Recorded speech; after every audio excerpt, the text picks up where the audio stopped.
Olá, muito bem-vindo ao canal Momento Arbitragem. Muito obrigado por sua audiência. Sou Asdrubal Júnior. No programa de hoje, nós vamos conversar sobre um tema muito importante que vem crescendo de maneira significativa no Brasil: constelação sistêmica. Você sabe o que é isso? Então, fica com a gente que você vai conhecer bastante sobre esse assunto. Temos uma pessoa muito especializada no tema que vai conversar com a gente. Logo depois da vinheta.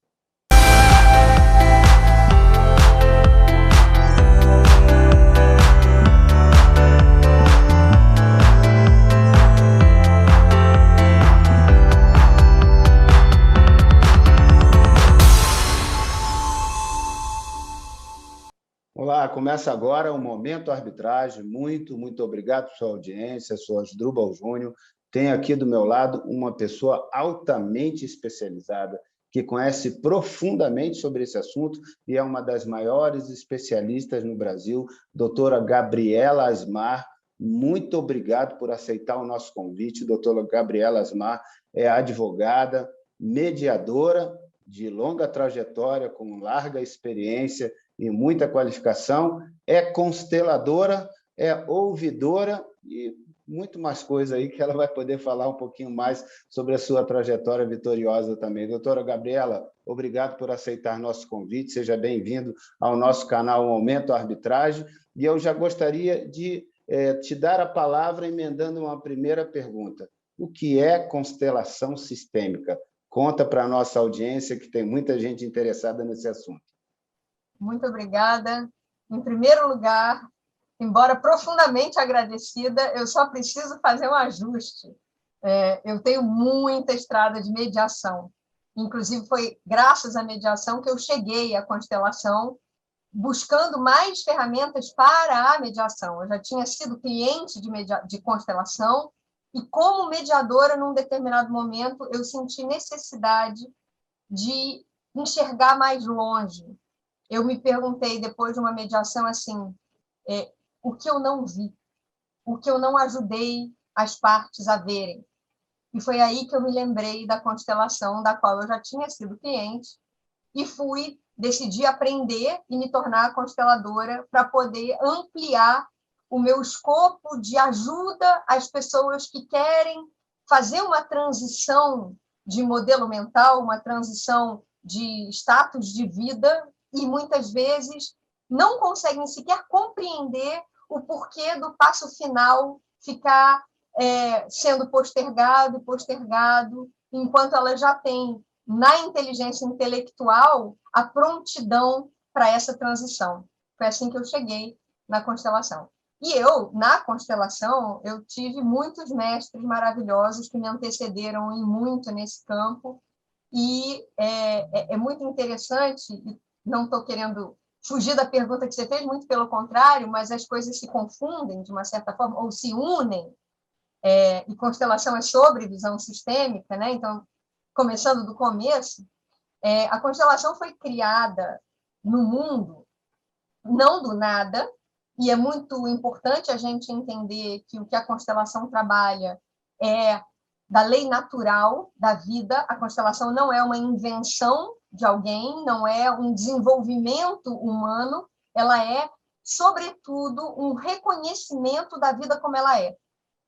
E isso se tornou metodologia graças a um alemão chamado Bert Hellinger, que faleceu em setembro de 2019. Eu estava, inclusive, num curso da Hellinger Schule, que é uma escola dele e da mulher dele, no Brasil, e eu estava dentro de um curso da Hellinger no dia em que ele faleceu, e ele que tornou a constelação uma metodologia. Ele criou um arcabouço lógico no qual a gente se baseia e criou uma metodologia para a gente poder entender essa vida como ela é a partir de determinados critérios, mas que são muito mais achados do que inventados, né?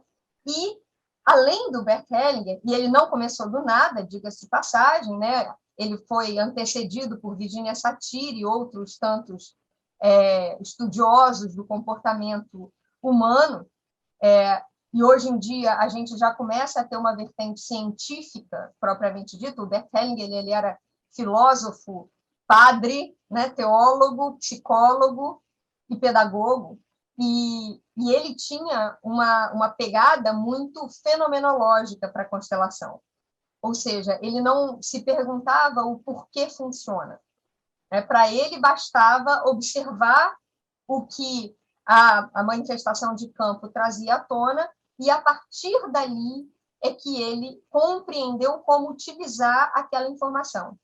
Mas, né, um belo dia, ele estava num workshop, foi assistido por um pesquisador britânico, que ainda é vivo, chamado Rupert Sheldrake, e esse pesquisador é um biólogo, que já tinha começado a estudar o que ele veio a chamar de campos morfogenéticos, que, vamos lá, na origem do estudo dele, ele originalmente estava estudando o comportamento das espécies naquilo que a matéria sozinha não explica.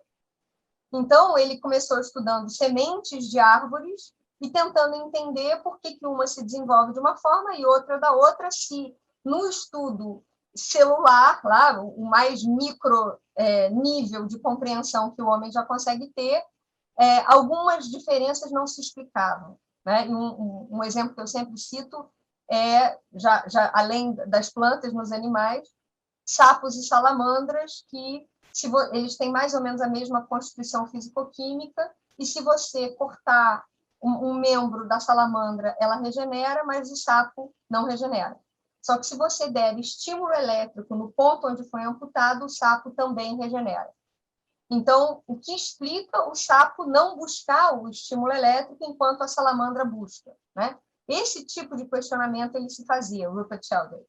E depois ele começou a estudar o comportamento coletivo, bandos de pássaros, cardumes de peixes, enxames de abelhas e por aí vai, para entender como é que esses animais conseguem se orientar daquela forma que parece muitas vezes caótica para a gente, sem nunca colidir, nunca se perder.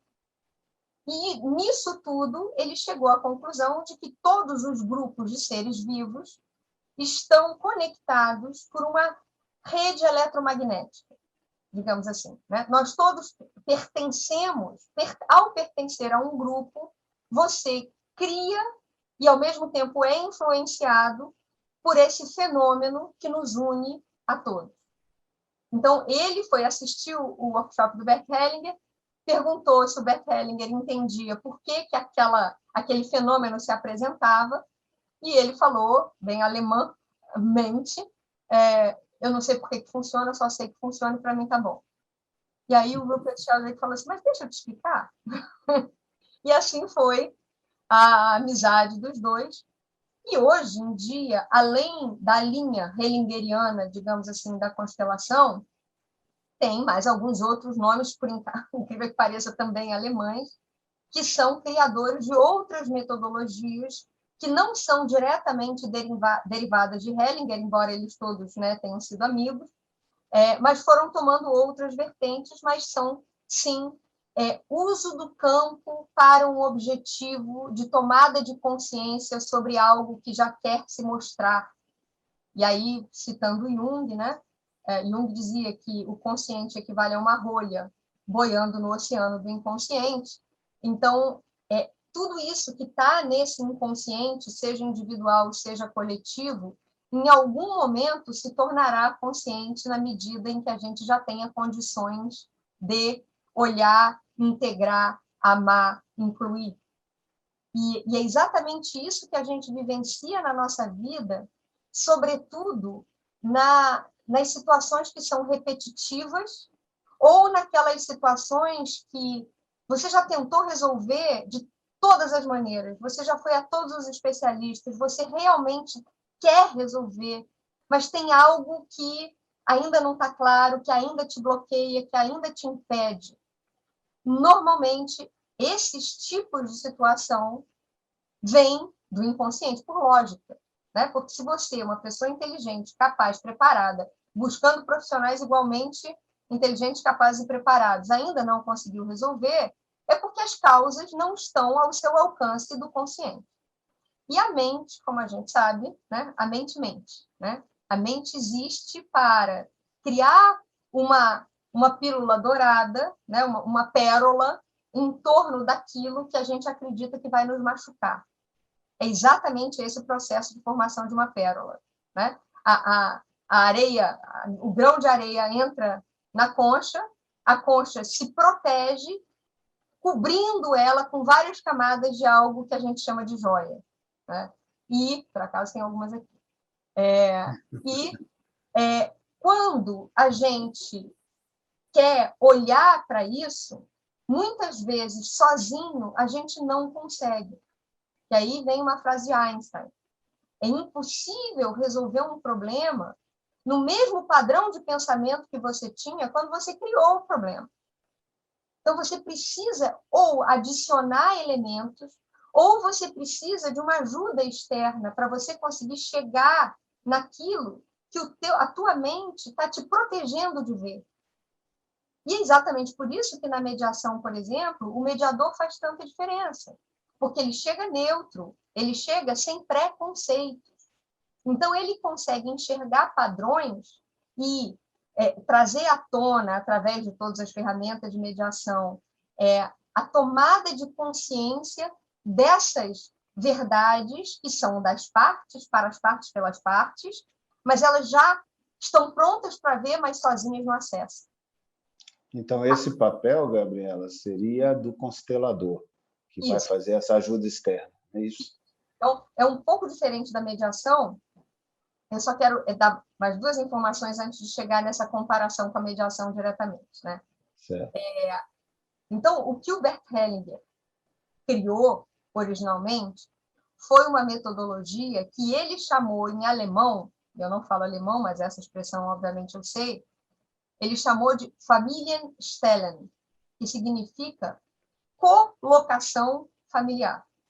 Então, se eu tenho, por exemplo, se eu estou representada aqui na bonequinha amarela e eu trago alguém para representar a minha mãe, que é a bonequinha verde, essa é uma relação de mãe e filha. Essa é outra. Essa é outra. Essa é outra. Essa é uma. Essa é outra. E por assim vai, né? Então, a maneira como você se localiza em relação a qualquer outro elemento faz muito mais diferença no padrão relacional do que a gente pode imaginar leigamente. E é isso que o Bert Hellinger começou a observar em situações de terapia. Ele era terapeuta, eu não sou, né? E ele trouxe, aí ele criou a metodologia. Então, primeira coisa ele chamou de colocação familiar, ao traduzirem para o inglês e depois para o português, constellation, constelação, né? Quando a gente fala constelação sistêmica, que é um vocabulário que se popularizou, na realidade é uma redundância, porque constelação já é sistêmica, né? por definição. Mas é assim que a gente tem chamado, até muito em função do direito sistêmico e de outras aplicações da constelação que têm surgido em todas as áreas.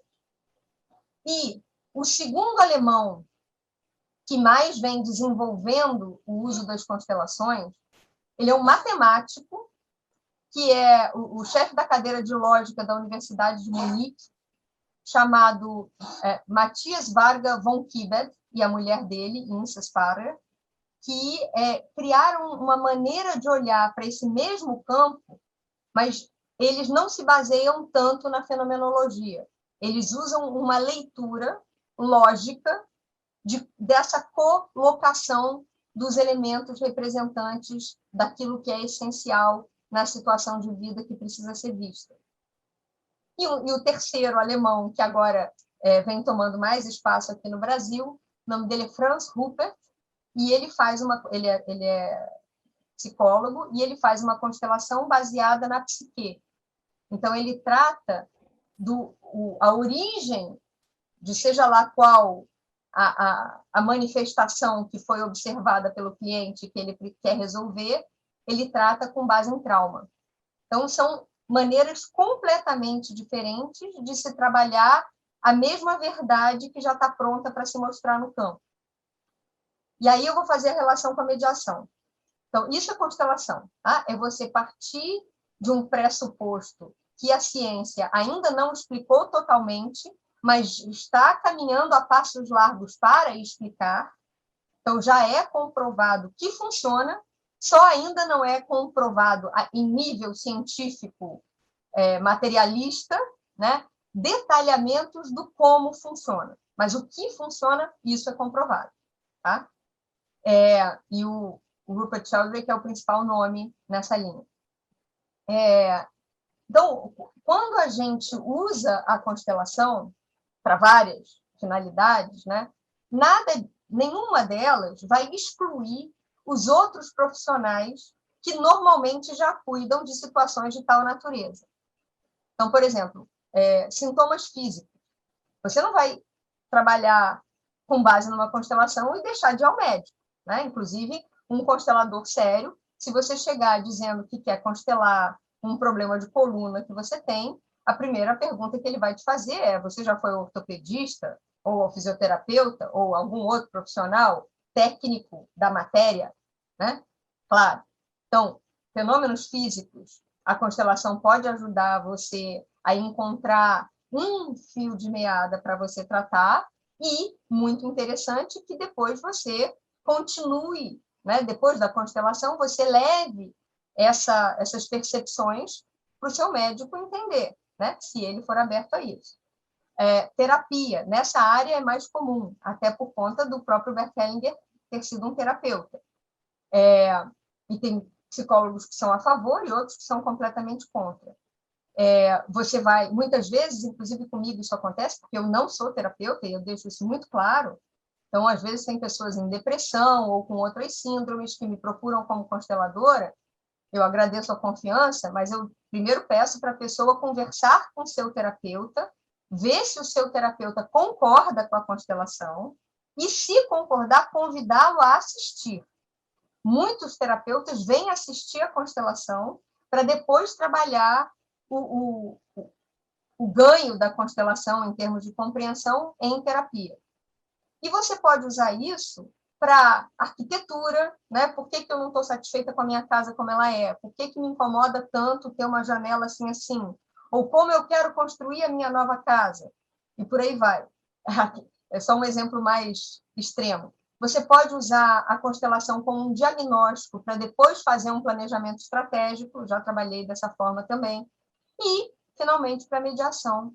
Você pode trabalhar a constelação e depois fazer uma mediação, porque na constelação a gente já vai pacificar cada um consigo mesmo naquela situação, se for para pacificar, né? Porque cada um sempre vai encontrar uma maneira.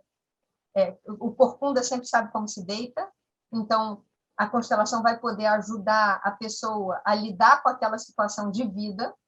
E depois, quando a gente vai para a mediação, o assunto já está muito mais encaminhado, a gente já está com todas as partes olhando para o mesmo ponto, isso ajuda muito. Ou a gente pode trabalhar ao longo de uma mediação, em reuniões privadas, é claro, ou a gente pode fazer, como no judiciário, em que as pessoas muitas vezes são trazidas para uma constelação prototípica, para entender, por exemplo, situações de convivência com os filhos, né? Então, vamos fazer uma constelação que não é da Maria e do João, mas Maria e João vão estar ali observando a dinâmica energética relacional de um pai com um filho, uma mãe com um filho, e sucessivamente. E depois de um tempo, essas mesmas pessoas são convidadas a, então, irem à mediação, com índices muito bons de aproveitamento. Tá? Isso, quando é bem feito, claro, a gente está falando aqui sempre do bom uso e não do mau uso. Enfim, em todas as áreas do conhecimento, começou-se a usar a constelação como diagnóstico para turbinar um processo decisório. E isso vai servir para tudo. Ótimo, Gabriela. Então, a gente viu que tem diferentes vertentes, como você falou, ou seja, tiveram variações, outros estudiosos, pesquisadores que também, de alguma maneira, perceberam essa fenomenologia, né, a partir da perspectiva do criador da ideia original, mas que ali também estudaram, ou sob o ponto de vista da lógica, ou sob o ponto de vista de uma ciência, aí, eu diria até biológica, como você falou, que foi um biólogo que começou esse trabalho, uma questão aí, magnética mesmo, da relação que liga uma pessoa a outra dentro de uma rede de convivências, e que, de alguma maneira, eu exerço influências nos outros e os outros exercem influências em mim, e a gente acaba repercutindo isso, e a nossa mente vai criando também elementos de compreensão que vão se fechando, que vão se enclausurando, e daqui a pouco a gente não consegue pensar fora daquilo, porque a própria mente criou camadas de proteção que dificultam ou inibem que a gente consiga ter um olhar mais panorâmico da questão, um olhar mais sob perspectivas distintas daquela que a gente estava, e que, naturalmente, a ajuda externa pode ser importante. Eu vi em uma das passagens que você fez aí que você pegou 2 bonequinhos, né? E fez ali uma demonstração de que, a depender da posição desses bonequinhos, né, da proximidade, da posição, da angulação que eles estão, isso pode implicar em diferentes relações, em diferentes formas de, eu diria, influências ou interferências, de alguma maneira, que um ser produz no outro e vice-versa, e de como isso repercute na nossa vida para as outras relações que a gente acaba por ter. Foi mais ou menos o que eu consegui colher aí da sua explicação. E essa utilização desses instrumentos, como os bonequinhos, acaba sendo recorrente no uso da constelação. Eu queria que você explicasse um pouquinho como é que é essa dinâmica, para as pessoas terem uma ideia assim, geral de como é feita uma constelação, exatamente o que o constelador vai trabalhar, e depois disso você explicar para a gente quem pode ser constelador também, que exigências se tem para a pessoa ter uma atividade como constelador, como é uma formação de um constelador, ou seja, para a gente ter uma ideia assim, conjuntural de como é uma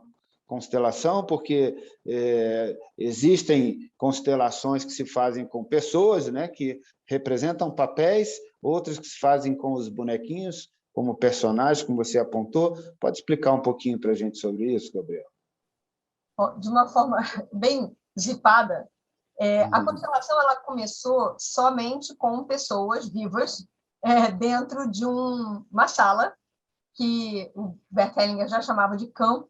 O campo é um espaço qualquer, é o espaço no qual você vai colocar os elementos, seja uma tela de computador, seja uma sala com um miolo vazio, como normalmente a gente fazia, né? As pessoas sentadas ao redor da sala, e, na medida em que elas vão sendo chamadas a ocupar um desses lugares como representantes de um dos elementos do campo do cliente, aí elas entravam nisso que a gente chama de campo.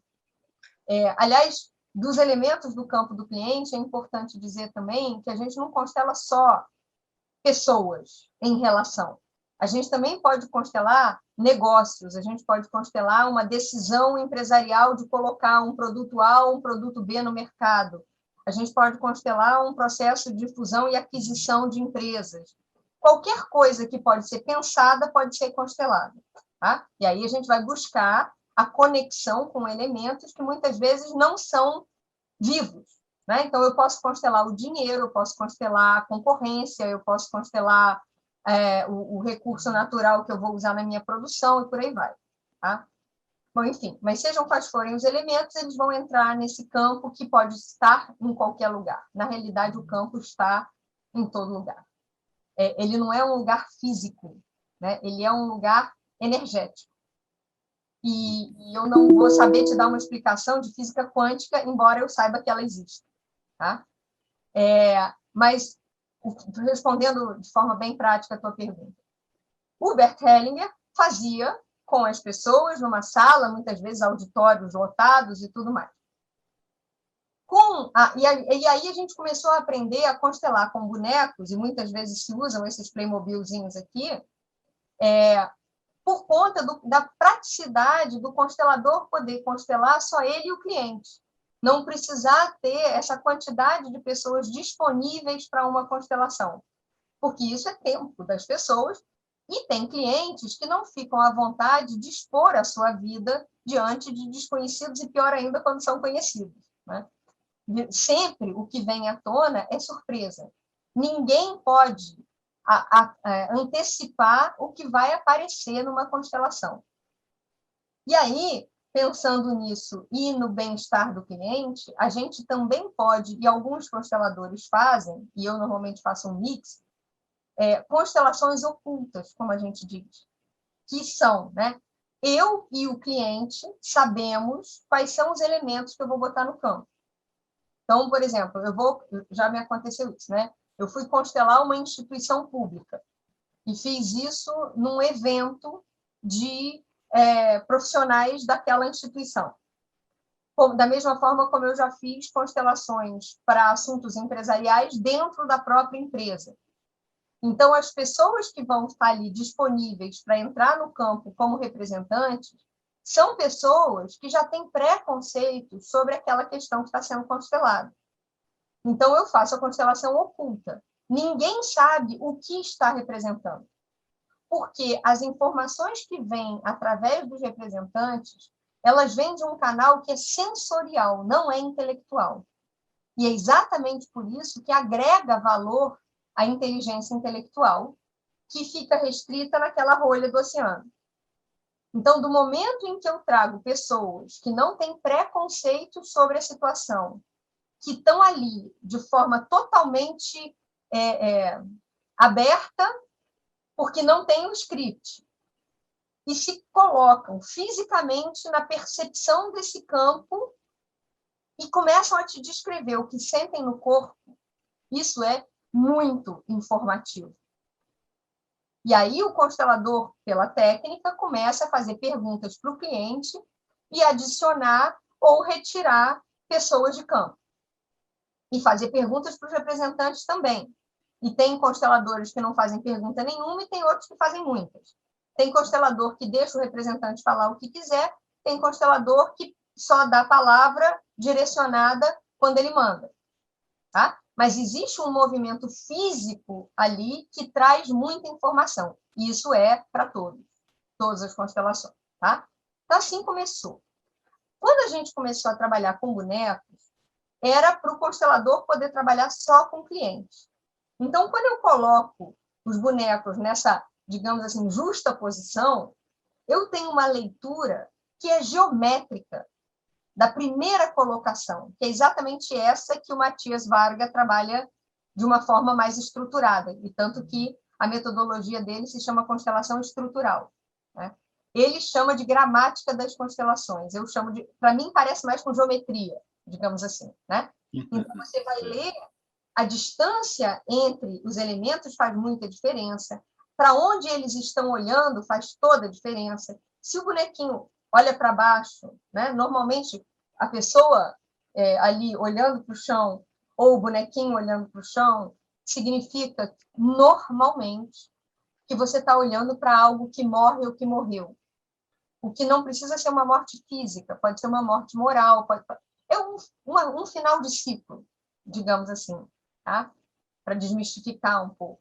Mas também pode ser outra coisa, pode ser uma pessoa tímida, pode ser uma pessoa que está olhando para cá porque não quer olhar para cima, porque está evitando o que está ali.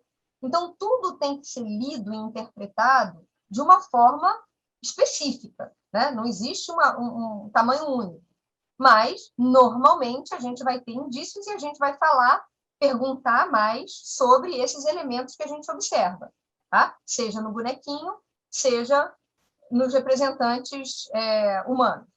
E, quando estamos só eu e o cliente, além de eu fazer essa colocação, eu vou pedir muitas vezes para o cliente encostar no bonequinho e me dizer o que ele sente, quais são as informações que vêm para ele. E muitas vezes aí, quando eu estou trabalhando direto só com o cliente, eu também vou colocar elementos que ele não sabe quem são. Ele pode saber alguns e não saber outros. Exatamente para não turvar essa percepção sensória. Né? Porque aí, quando a mente entra em jogo, não tem para mais ninguém.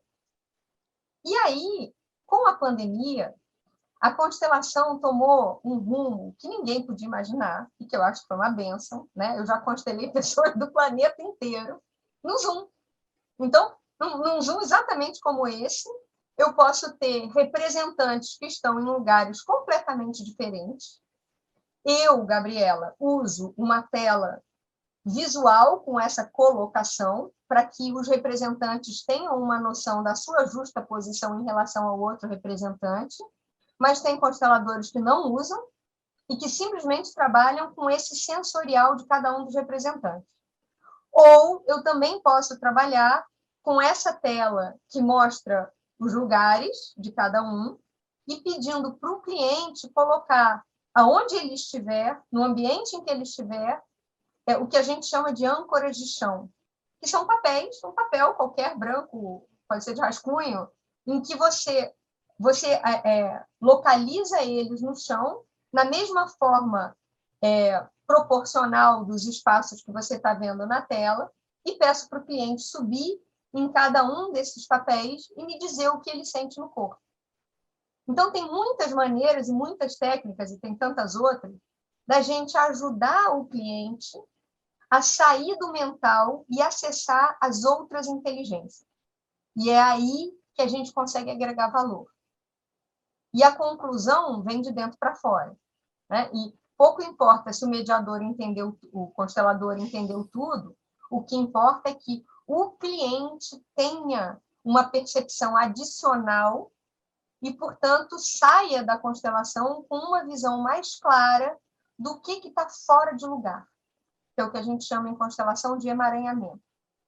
Então, do momento em que o cliente chega, falando agora de uma forma mais processual, passo a passo, tá? Antes eu falei da mecânica, né? Agora vamos falar do processo. O cliente chega com uma questão que está incomodando. Não pode ser uma questão hipotética, tem que ser concreta, né? E tem que ser sua. Você não pode constelar filho, a não ser filho menor. Criança, você até pode constelar, porque a criança ainda não tem um sistema seu. Ela vive o sistema dos pais, né? Então, os pais têm essa legitimidade. Mas, fora isso, filho adulto, você não pode constelar. Pai, mãe, irmão, marido, amor, não pode constelar, né? Não tem a história do trago seu amor em 3 dias, não rola, né? Não dá para constelar o seu amor, só você, em relação ao seu amor, né? Enfim, então você traz a questão, o constelador vai fazer uma leitura dessa questão para poder, dali, tirar o essencial, o concreto, o mais basilar daquela situação. E aí, a partir daí, vai propor os primeiros elementos a irem para o campo.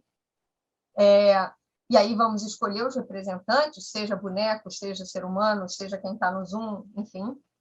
E aí, quando houver esse movimento dos elementos, a gente vai andar e vai fazer perguntas de novo para o cliente até poder entender o padrão relacional que está fora de lugar.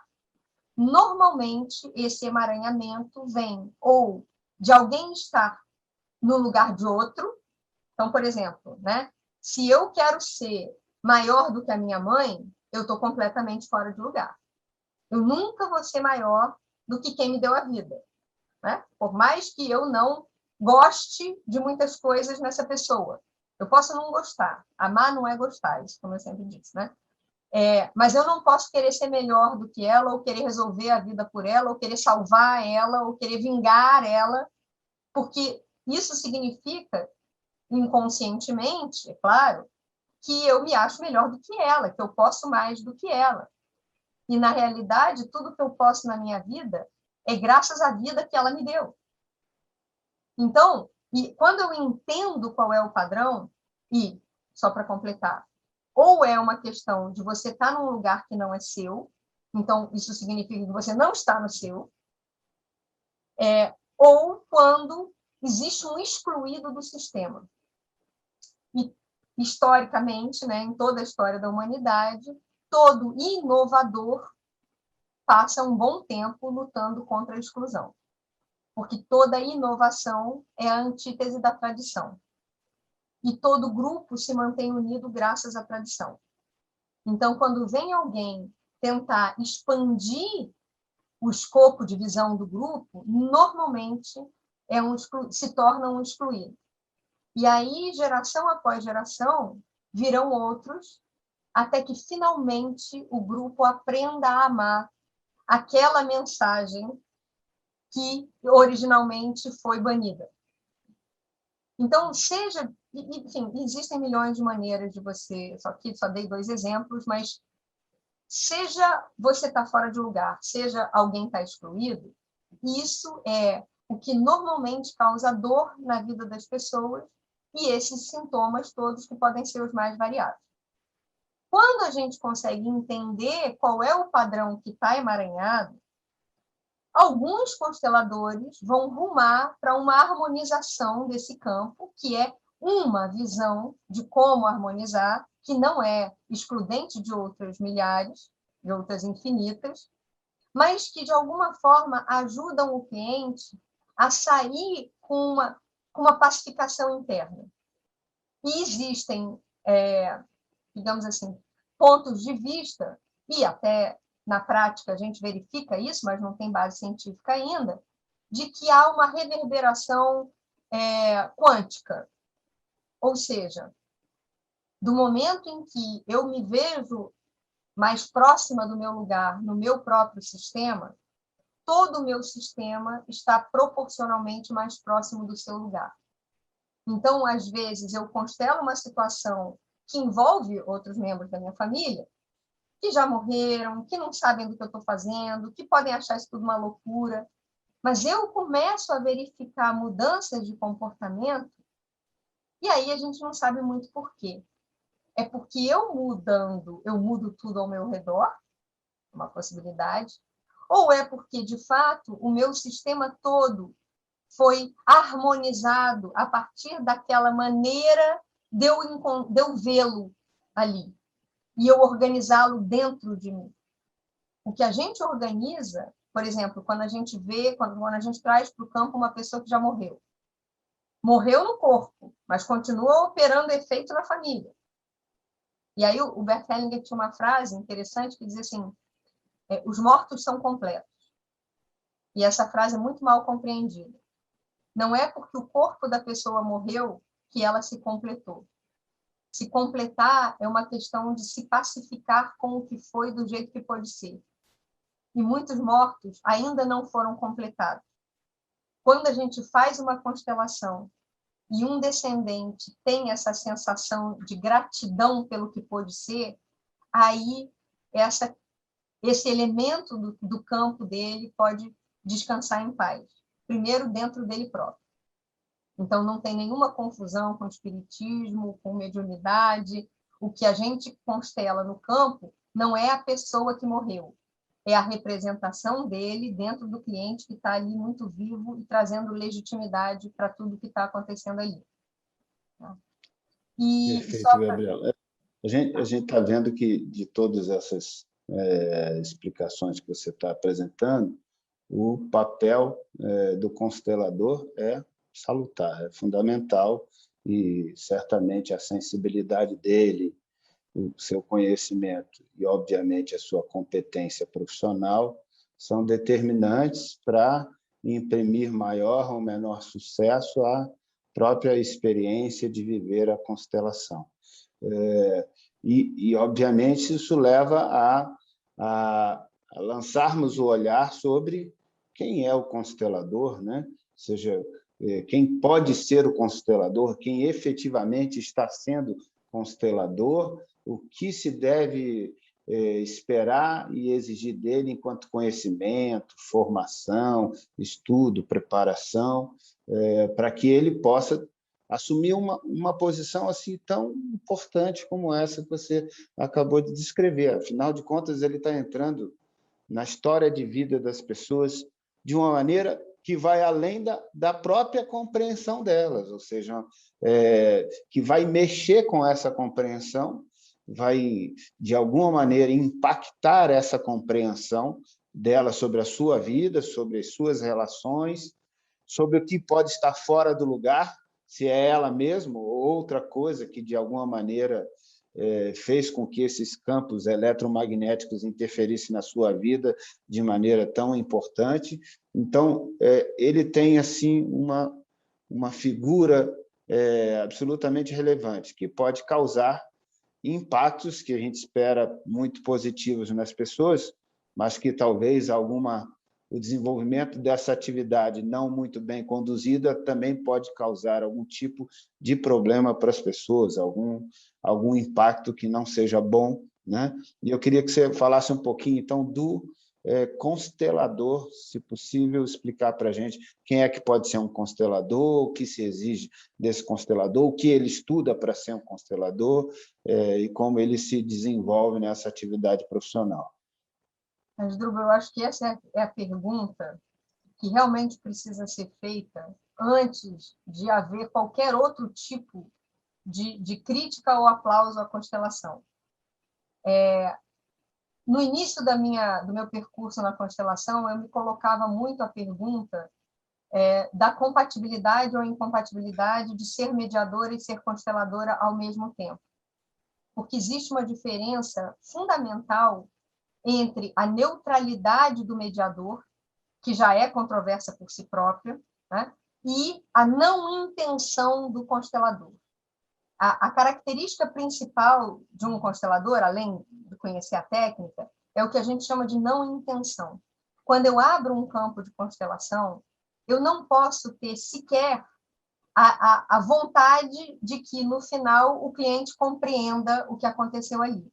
Ele compreender ou ele usar para efetivamente fazer uma diferença na vida dele é algo que eu tenho que ter absoluto respeito e não me intrometer. Além disso, normalmente, o que vem é algo que é surpreendente para o próprio cliente, imagina para o constelador. Então, eu tenho que entrar de uma forma completamente vazia de saber o que vai acontecer ali.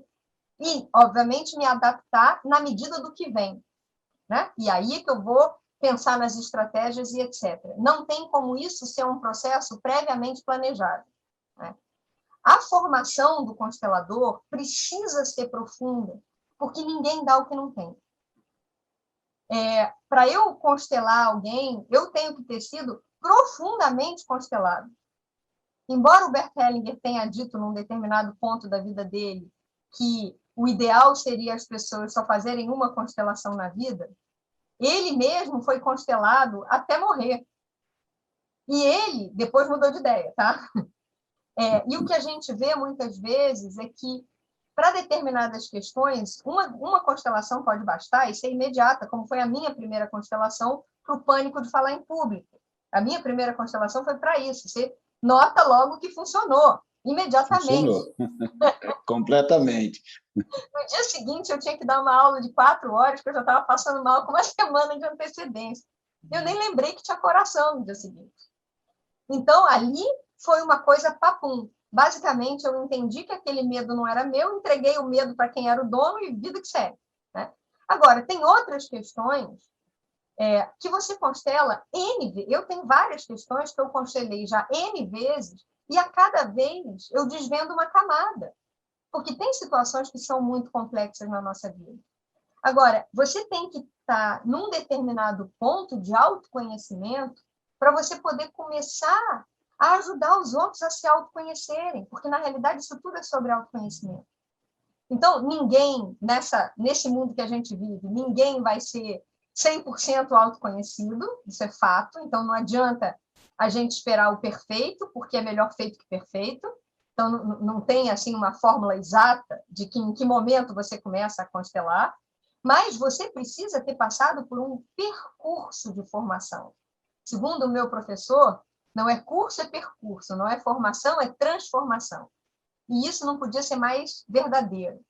Eu brinco dizendo para ele que eu fui buscar uma caixinha de fósforo e recebi 10 containers, né, de transformação pessoal, para então eu poder me tornar uma consteladora.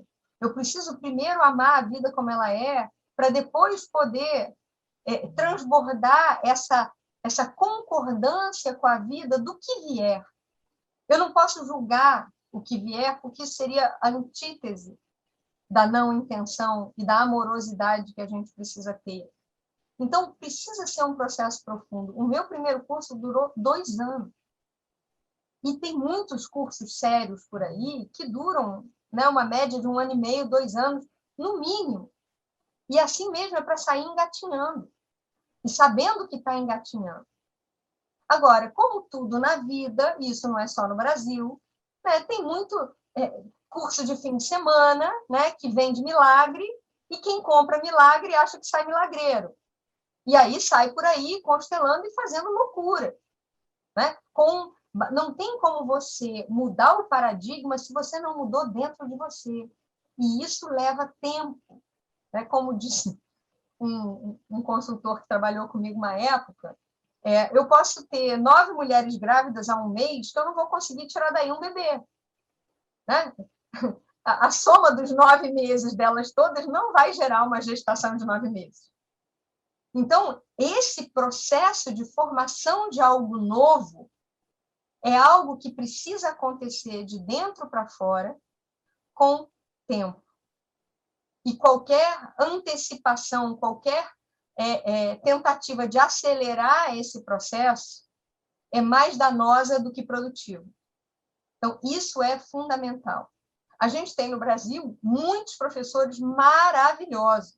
Vários deles estudaram diretamente com Bert Hellinger. Tem outros que não estudaram com Bert Hellinger, mas que são cria daqueles que estudaram com Bert Hellinger. A gente ainda está na 2ª ou 3ª geração de consteladores. Então, essas pessoas que acumulam anos e anos de estrada tendem a ter formações mais profundas do que quem é mais novo, né, no assunto. Então, é muito importante saber escolher. Eu, por exemplo, eu estava já procurando uma formação de constelação há algum tempo, até que eu encontrei uma pessoa que estava terminando uma constelação e que me deu excelentes referências daquela formação, e foi para ela que eu fui. Então, ainda precisa... É a mesma coisa que você escolher um médico, você escolher um dentista. Você precisa ir naquela pessoa que, além de ter diploma para botar na parede, tem uma experiência que alguém da sua confiança já confia. Essa é a única... Se existe uma fórmula, eu diria que é essa. Tem referências, né, Gabriela? Gabriela, a gente viu que a constelação se popularizou, se é que dá para a gente já usar essa expressão popularizar, que talvez ainda seja prematura para falar isso, mas ela ganhou mais notoriedade no Brasil a partir da experiência que foi, vamos dizer assim, publicizada, alardeada pela utilização pelo Poder Judiciário dessa metodologia para ajudar pessoas em conflito, envolvidas em processos judiciais, a lidarem com esse conflito e resolverem de uma maneira mais apropriada. E aí, então, claro que isto, porque está envolvido em uma atividade que envolve o próprio Estado, ganhou uma repercussão maior, uma notoriedade, e a partir de boas experiências do início, pelo menos, dessa trajetória, acabou ganhando uma importância e se reproduzindo, e hoje eu acho que já se espalhou razoavelmente dentro do próprio sistema de justiça.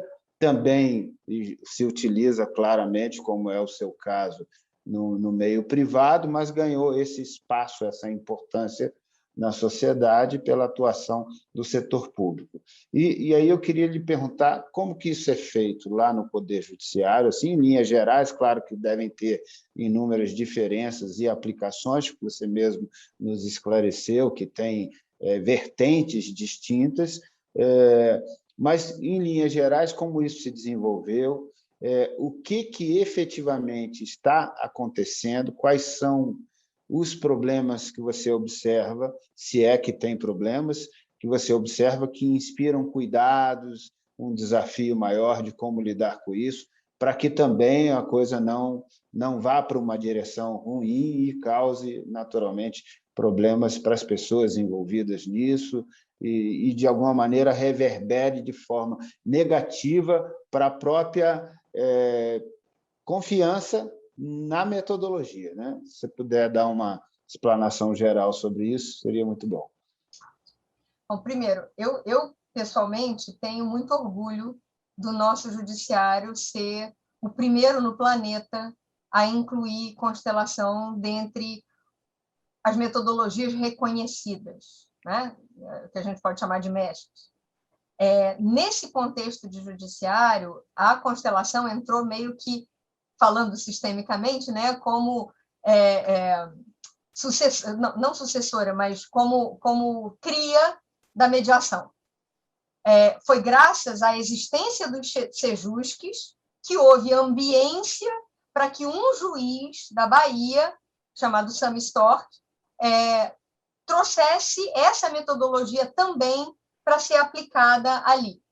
Ele foi para a Alemanha, conheceu Bert Hellinger e a Sophie, que é a mulher do Bert, e trouxe essa ideia que, a partir daí, gerou o que hoje nós chamamos de direito sistêmico e que quase todas as seccionais da OAB têm uma comissão de direito sistêmico, né? Virou coqueluche, né? Dentro do judiciário, nós temos 19 estados no Brasil que já adotam a constelação. Pelo menos, tá? Essa é a última informação que eu tenho, que já não é recente. Dentre esses 19 estados, cada um faz do seu jeito. Não existe uma padronização, uma regulamentação. E claro que a gente sabe que, como tudo que é novo, tem gente que ouve cantar o galo não sabe aonde, tem gente que vai procurar e fazer um trabalho super profundo e sério, tem gente que faz por amor, tem gente que faz por moda, tem de tudo, né? Então, é um perigo? É um perigo, como tudo que é novo, tudo, né? Eu conheço alguns projetos seríssimos, como, por exemplo, o que tem no Rio, na comarca da Leopoldina, que é muito sério, inclusive eles não seguem Hellinger, eles vão de volta a Virginia Satir, que foi a origem do Bert Hellinger, então eles não usam as ordens do amor, como chama Hellinger, eles usam o trabalho de campo, também de uma forma prototípica, eles convidam as pessoas que estão envolvidas em processos de família, normalmente relação de pais e filhos, ou até pensionamento e tal, convidam para uma palestra, para as pessoas se instruírem, vai quem quer, fica quem quer, e daqueles que ficam, há ali essa experiência prototípica de situações que são comuns a todos, e depois desse momento, né, acho que 2 semanas depois, eles convidam para a mediação. E eles comparam os resultados entre casos que foram para a mediação sem passar pela constelação e casos que passaram pela constelação e depois foram para a mediação. Então, a medição, digamos assim, de sucesso é nos índices de mediação. E eles têm cerca de 50% de acordos de mediação sem constelação e 83%, 86% quando teve a constelação primeiro, com uma efetividade percebida muito maior e pesquisa de satisfação de quem passou por esse processo. E eles têm livros escritos sobre isso, enfim. É um nível, né, que chega numa senioridade científica importante, principalmente para algo que está começando, né? Não é o caso a caso específico, como a gente pode fazer na iniciativa privada, mas dentro de um contexto em que é necessário, entre aspas, de um bom sentido, pasteurizar uma prática para poder ser para todos, eu acho que esse é um bom modelo.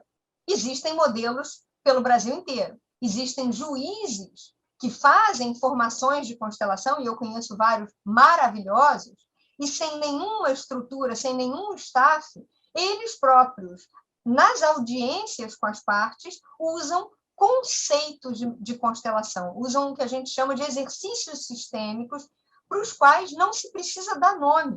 Você não precisa dizer que você está fazendo constelação se você pegar uma caneta e um lápis e disser assim, o lápis representa o pai, a caneta representa o filho.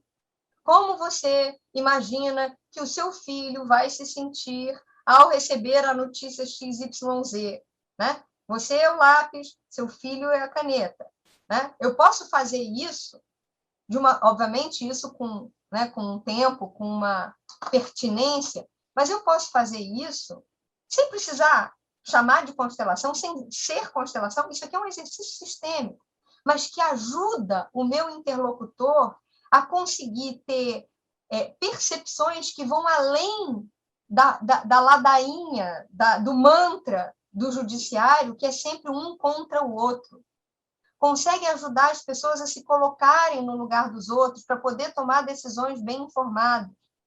Então, isso feito com parcimônia, feito com técnica, feito com respeito, né? E uma das coisas que eu gosto de falar sempre, e que eu ouvi isso do Matias Varga diretamente, o Matias faz sempre as comparações com a matemática, e ele uma vez estava explicando sobre a equação de Fibonacci, que é um dos principais padrões encontrados na natureza, que explica os ciclones, explica a forma dos caracóis, e por aí vai. E, basicamente, o que a equação de Fibonacci é sempre a soma dos dois elementos anteriores de uma sequência, produzindo o terceiro, né? Então, o primeiro número é 1, o segundo é 2, o terceiro é 3, que é 2 mais 1.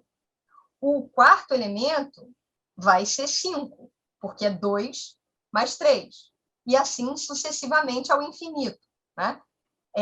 E o Matias Varga, então, explica que essa é uma das visões de uma constelação, se a gente pensar geracionalmente, em que cada um na matemática da vida, a diferença que fez entre os que lhe antecederam e os que lhe sucederão. Mesmo para quem não tem um filho biológico, aqueles filhos que você bota no mundo, seja através do seu trabalho, seja através das pessoas que você cuidou, que você amou, que você agregou de alguma maneira, esses são seus filhos, essas são as marcas que você deixa no mundo, são o que justificam o tamanho, entre aspas, né, do valor que você agregou na vida. Então, se a gente partir dessa lógica de que todos são capazes, de que todos estão no mundo por uma razão para agregar valor, mas com respeito aos que vieram antes, com gratidão pelo que recebeu, podendo então acrescentar o que é seu, né? Tem uma frase linda de Isaac Newton para ilustrar isso, que fala assim: eu só pude enxergar, lembrando que Isaac Newton foi o primeiro grande cientista ou o último grande mago, e ele dizia: eu só pude enxergar mais longe porque subi nos ombros de gigantes. Quando a gente traz para dentro do judiciário esse nível de compreensão da vida, tirando as partes de um lugar de impotência e quase ridículo, de revitimização, para um lugar de decisores da sua própria vida, seja na mediação, seja na constelação, isso só pode ser positivo. A questão é quando, em vez disso, se usa qualquer metodologia para manipular e para impor. Então, eu li todas as reportagens que saíram com as críticas à constelação, e é óbvio que, da maneira como foi relatado, o que parece é que a constelação foi usada como instrumento de violência, mas mais violência ainda sobre aquelas pessoas, né? Trazendo as pessoas para um lugar que elas não querem ir e com um nível de pré-julgamento impressionante. Então, isso não pode ser bom. A questão não é se a constelação é boa ou não é boa. A questão é como ela é aplicada, de que maneira as partes são convidadas a ir à constelação, com que clareza elas têm a informação para poder refutar ou aceitar, e isso olhando pelo lado das partes. Olhando pelo lado do constelador, a gente entra nas mesmas polêmicas da mediação. Qual é a lógica de você oferecer de graça algo que tem valor? Qual é a lógica de você, como profissional já experiente, continuar trabalhando de graça por muito tempo, né? Isso são emaranhamentos desses profissionais, né? Emaranhamentos para falar no constelar, né? Mas, e aí a gente volta para uma outra roda da história. Gabriela, então acho que aí teria que ser feita uma constelação para poder entender o que está fora do lugar na constelação sistêmica aplicada no judiciário, algo mais ou menos por aí, né? Para Podemos que a fazer. gente possa para que a gente possa tentar colocar os pingos em cima dos is e, naturalmente, ter a compreensão mais madura de como isso deve ser aplicado, né? E aí a gente volta àquela posição original. O que se deve fazer para formar bem os consteladores, né? E a gente acabou não fazendo uma pergunta, que eu já vou aproveitar e fazer. Para ser constelador, tem alguma exigência de formação, área de conhecimento, alguma coisa específica, ou é uma coisa totalmente livre, na qual ainda graça uma ausência de qualquer regulação sobre isso? Bom, você fez essa pergunta e eu aqui passei batido. Hoje ainda não existe regulamentação, nem no Brasil, nem que eu saiba em lugar nenhum do mundo, né? Está se discutindo sobre isso, sobretudo na Europa. Regular é sempre uma faca de dois gumes, né? Pode ser muito bom, por um lado, porque pelo menos você bota freio a certos abusos, por outro lado, limita. Né? E a constelação é algo que é muito... É meio difícil você limitar algo que é tão abstrato, né? Mas talvez algum critério de formação seja necessário. Hoje, não há nenhuma formação específica de origem. Eu, por exemplo, eu não sou terapeuta, nem me vejo terapeuta à frente do horizonte, e tem outros consteladores que são das mais variadas profissões.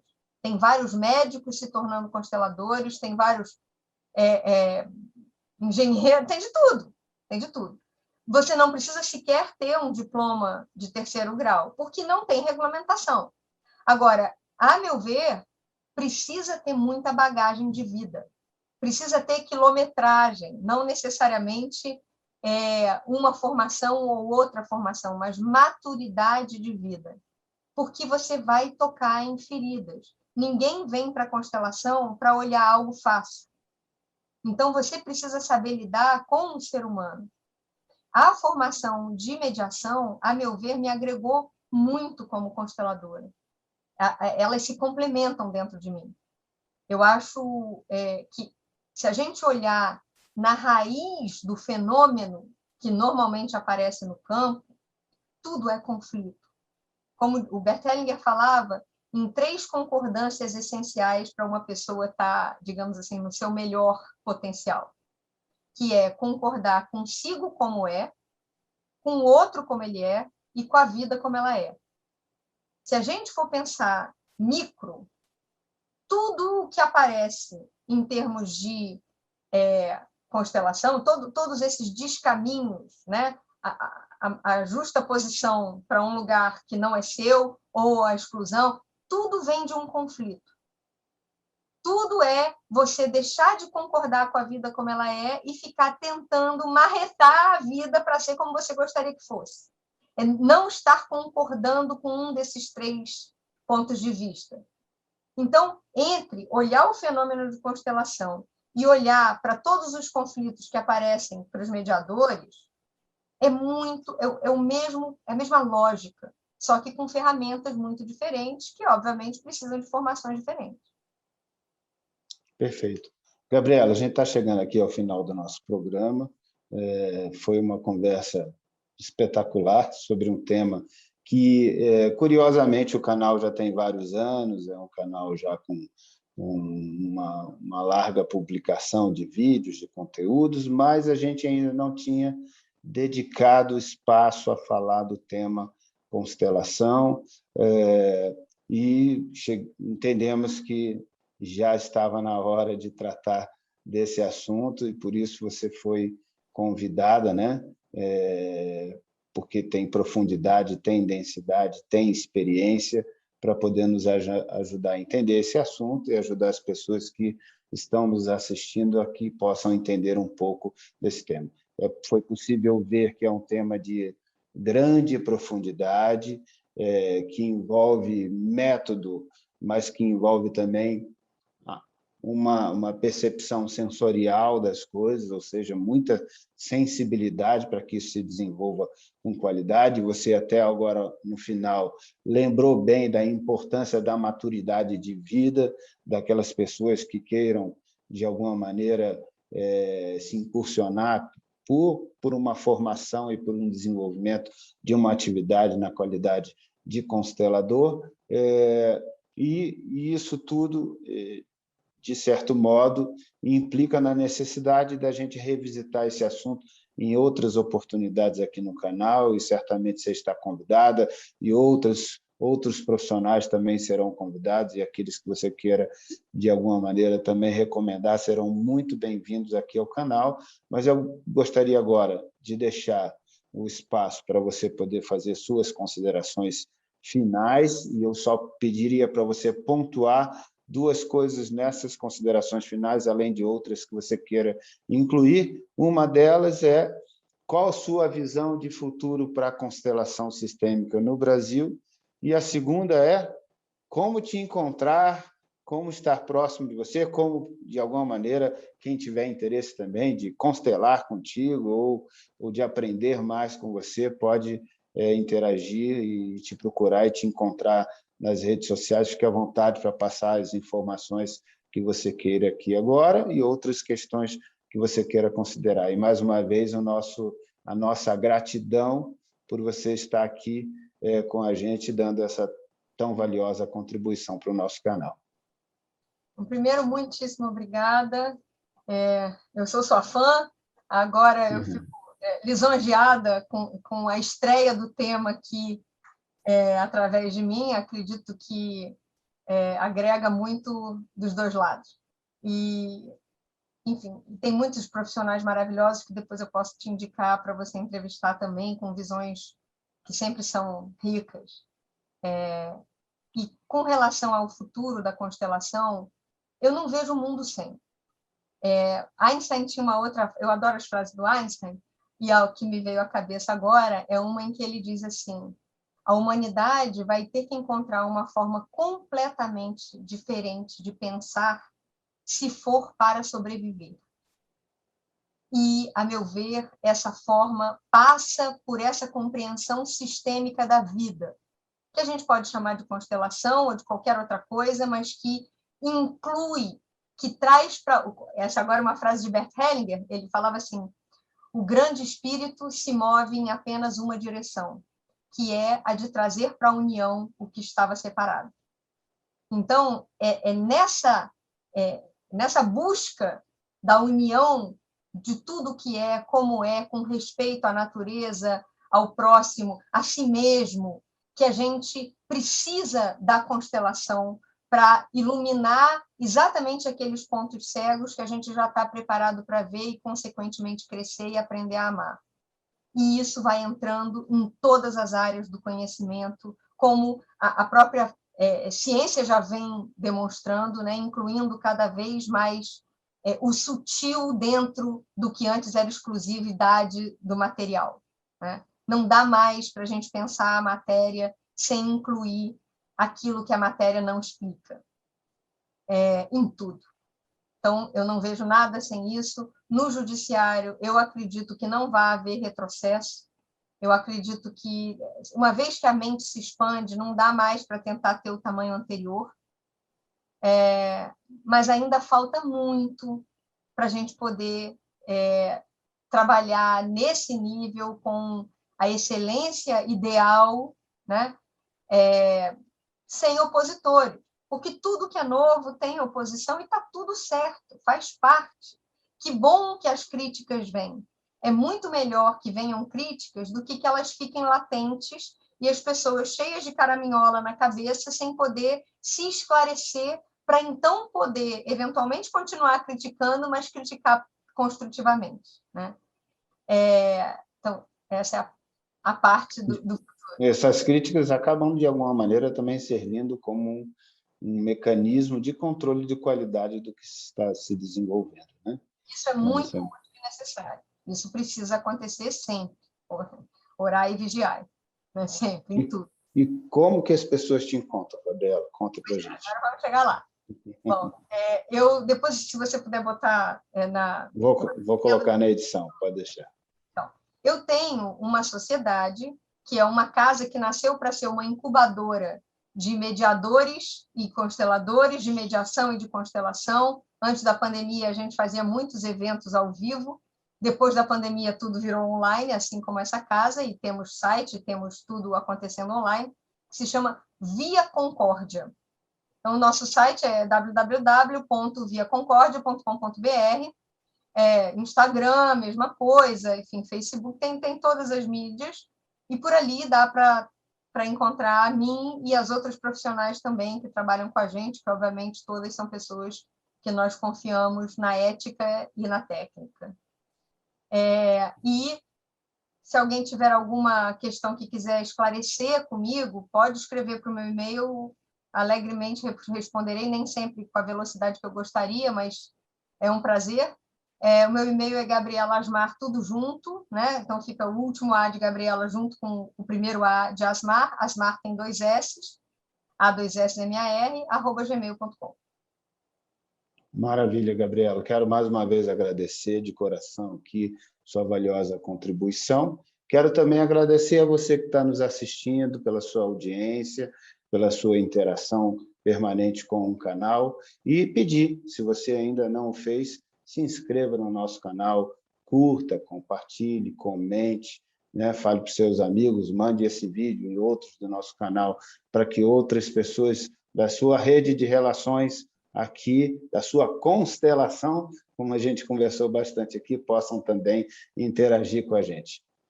Beijo para você, muito obrigado, até o nosso próximo programa. Você já sabe que nos encontra aqui toda semana no canal Momento Arbitragem. Valeu, obrigado, Gabriela. Beijo para você. Muito obrigada.